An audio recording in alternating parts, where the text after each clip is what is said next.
봉독하겠습니다. 다 같이 읽겠습니다.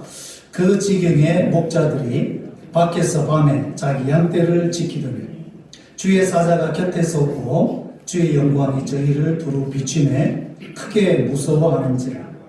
저희 천사가 이르되 무서워 말라. 보라, 내가 온 백성에게 미칠 큰 기쁨의 좋은 소식을 너에게 전합니다. 오늘날 다윗의 동네에 너희를 위하여 구주가 나셨으니 곧 그리스도 주십니다.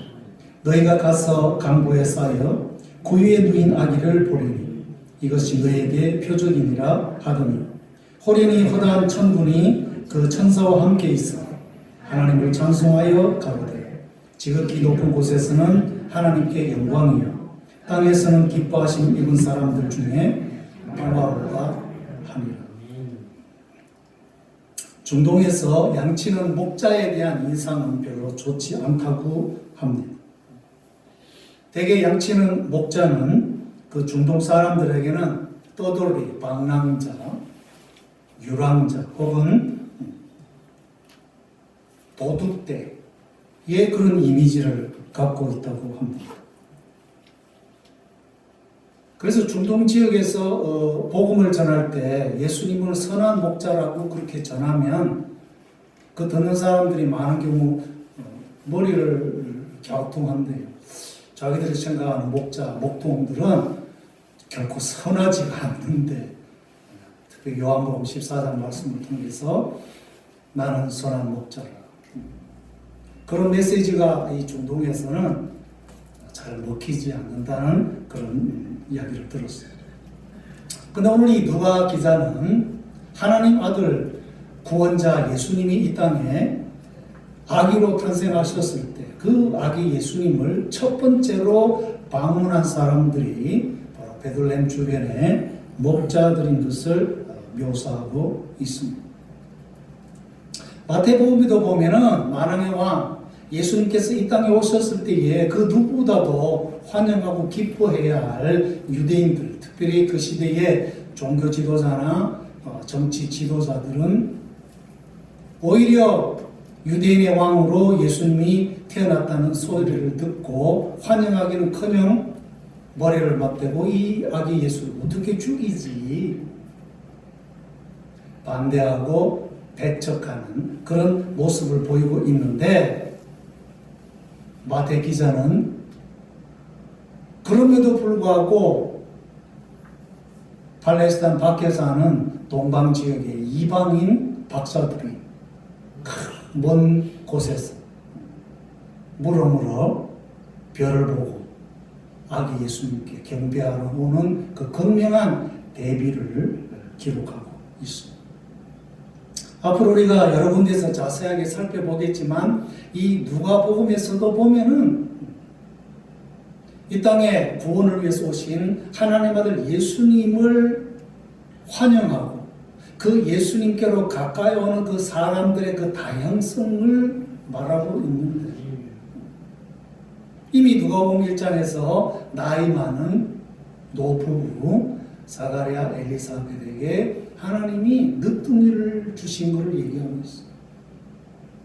또 처녀가 아기를 낳았다 그러면 이거는 엄청난 세상에서는 스캔들한 거지만 누가 기자는 그런 처녀에게 아주 불가능한 그런 일들이 성령의 역사로 말미암아 일어나고 있는 것을 기록하고 있는 거죠. 이제 오늘 이 본문에서는 베들레헴 주변에 아무도 알지 못하고 알아주지도 않는 그 시대에서는 소외된 계급일 수 있는 목자들이 그 누구보다도 예수님을 예방하고 그 아기께 경배했다. 또 누가복음에는 세리나 창녀나 소경이나 안진병이나 그 시대에서는 아주 하층 계민이고 또 알아주지도 않고 천대받는 그런 사람들이 예수의 복음을 듣고 기쁜 마음으로 그 주님께로 오는 그런 모습들을 여기저기서 묘사하고 있다는 것이죠. 그래서 오늘도 이 베들레헴의 목자들에게 천사를 통하여서 하나님이 나타나시고 복음을 전하시는 이 의미는 뭐냐? 세상에서는 가장 낮고 이름도 없고 아무도 알아주지 않지만 하나님은 알아주신다는 것. 그래서 그런 베들레헴의 그 목자들에게 하나님이 천사들을 통해서 나타나셔서 구원의 복음을 전해주고 있다는 것이죠.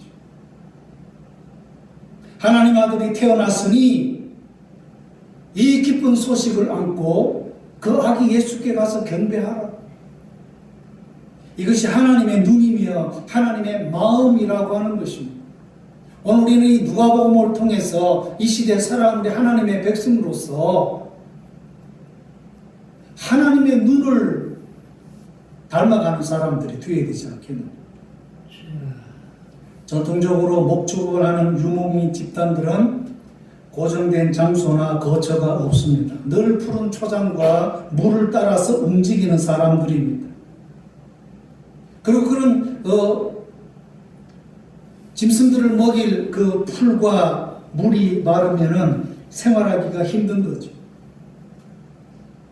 그래서 참고 기다리다가 정 안 되면 정착민들에게 찾아가서 구걸하고, 그것도 안 되면 습격해가지고 채소나 곡식이나 짐승들을 약탈해 가기도 하는 것이 유목민의 삶이죠. 늘 움직여야 하고 정처없이 떠돌아다니는 인생의 중심이 없는 그런 목자들에게 오늘 하나님은 천사를 통해서 찾아오신 것입니다. 다윗 동네에 구주가 나셨으니 왜 오셨는가? 너희를 구원하기 위해서, 너에게 복된 행복한 일이 되기 위해서 오셨으니 가서 맞이하라 라고 하는 것입니다. 오늘 우리가 살고 있는 미국은 현재 1,000만 명의 아시아 태평양 지역에서 건너온 이민자들이 있다고 합니다. 이들 중에는 우리같이 기독교를 믿는 이민자도 있지만 불교인, 모슬렘 혹은 힌두교인, 기타 등등 비기독교적인 종교를 갖고 오는 그런 사람들이 많이 있습니다.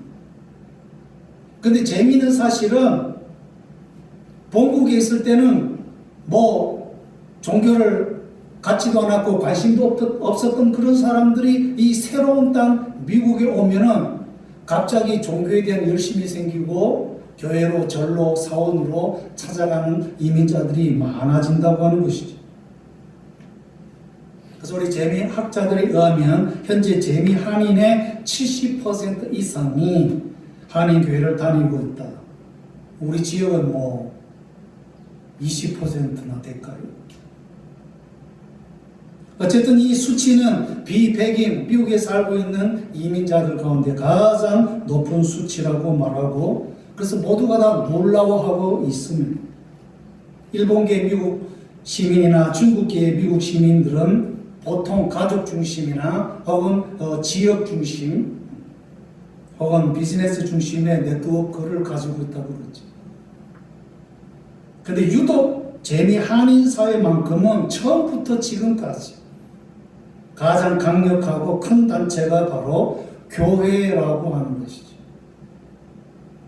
그래서 많은 학자들이 분석을 합니다. 왜 유독 코리안들만, 다른 단체는 다 시시한데 교회만이 제일 강하고 엄청난 재원들이, 인력이 다 교회로 들어오고 있느냐. 그래서 그 이유 중에 하나가 한국 사람들에게 이 미국 서양인들은 어떤 분들이냐? 좋은 분이래, 좋은 분.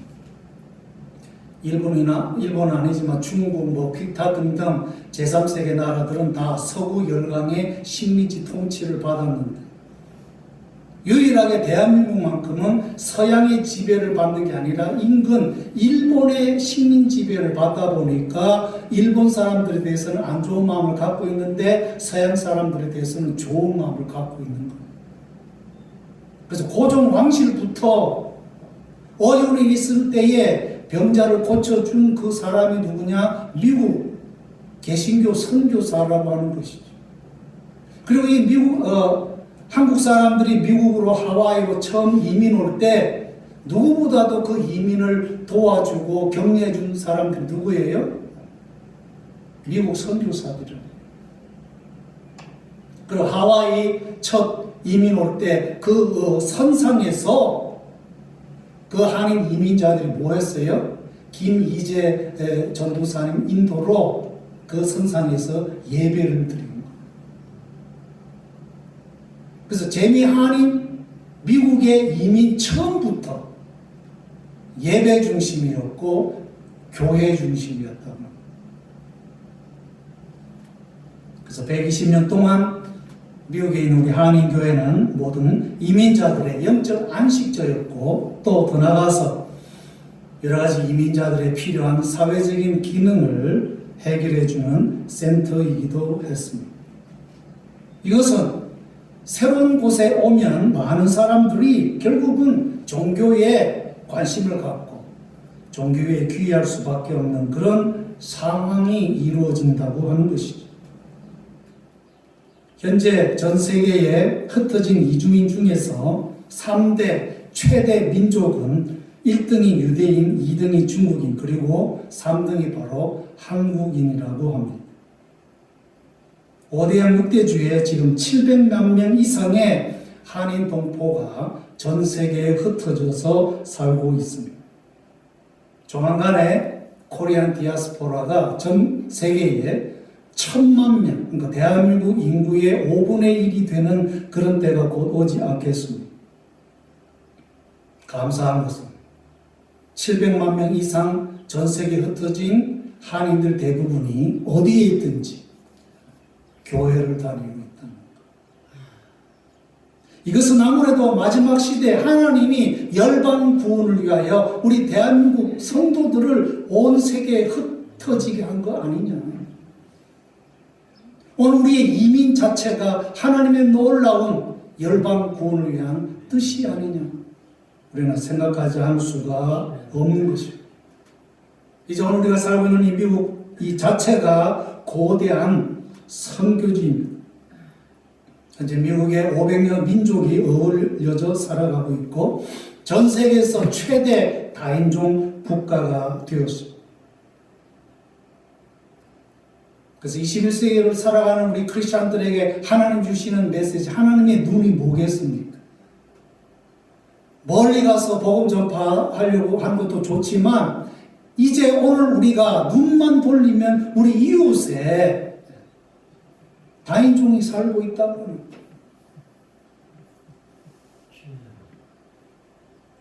모든 사람들이 다 관심도 안 갖고 소외된 주변인으로 살아가는 베들레헴 목자들을 하나님이 주목하시고 천사들을 동원시키셔서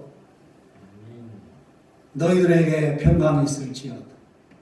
하나님 아들 예수님이 너희를 구원하기 위해서 이 땅에 왔으니 가서 경배할지어다.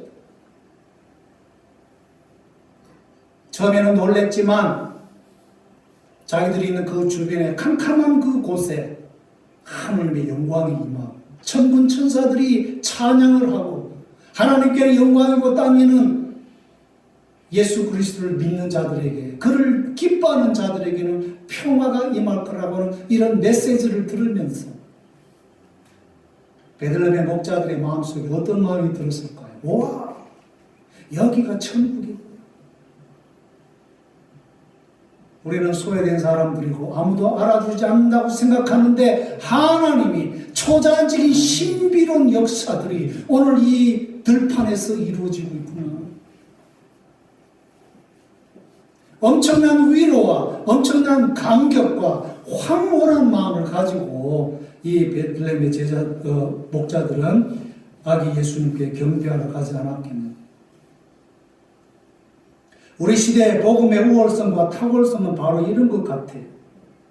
이미 가지고 있는 사람, 권력자, 그런 사람들에게 한편이 되는 게 아니라 세상에서는 버림받고 무시당하고 주목의 대상이 되지 못하는 그런 사람, 그런 주변인들을 생각하고 찾아가는 그것이 복음이고 교회가 해야 할 일이 아니냐. 오늘 누가 기자는 바로 그것을 우리에게 강조하고 있는 것 같습니다. 하나님은 모든 사람들을 차별 없이 사랑한다고. God loves all. 이건 창세기부터 계시록까지 성경을 통해서 주시는 하나님의 메시지입니다.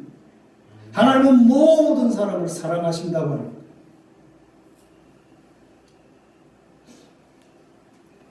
두산에 우리 교단 형제교회가 있습니다. 정현모 목사님이 사랑의 빚진 자 교회를 하고 있는데, 이 교회는 전형적인 이민교회 아니에요.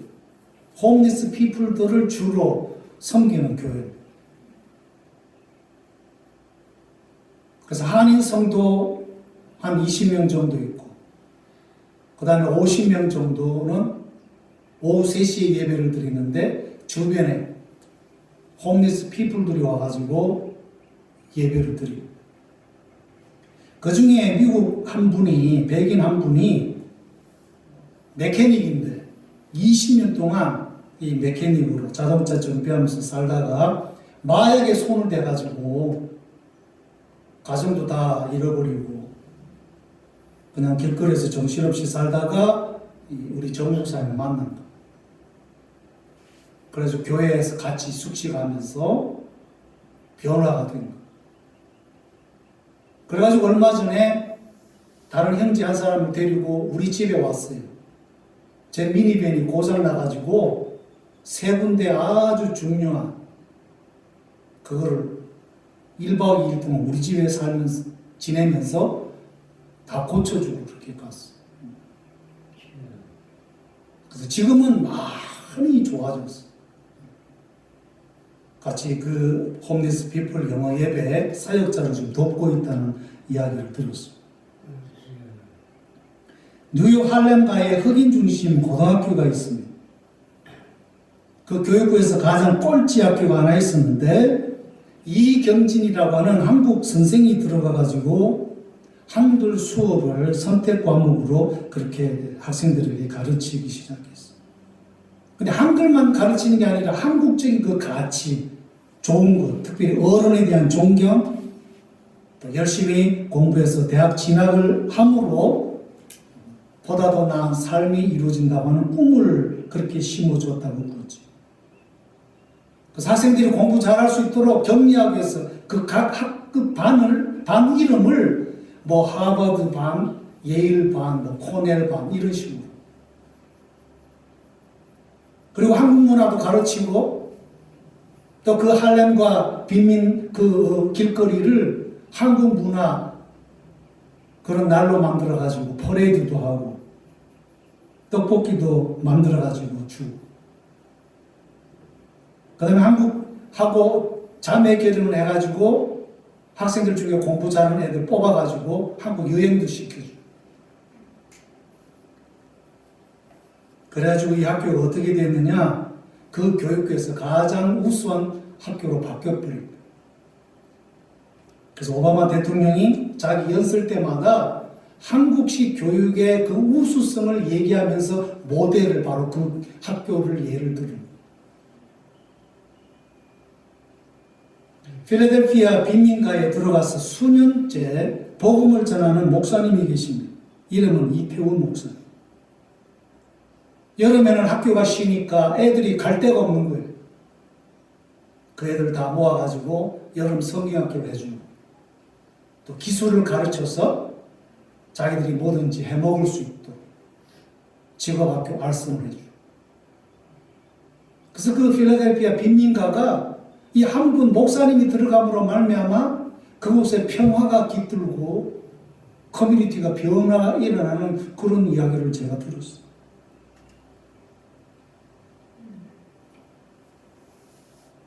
오늘 천사들을 통해서 목자들에게 주신 메시지는 무엇입니까?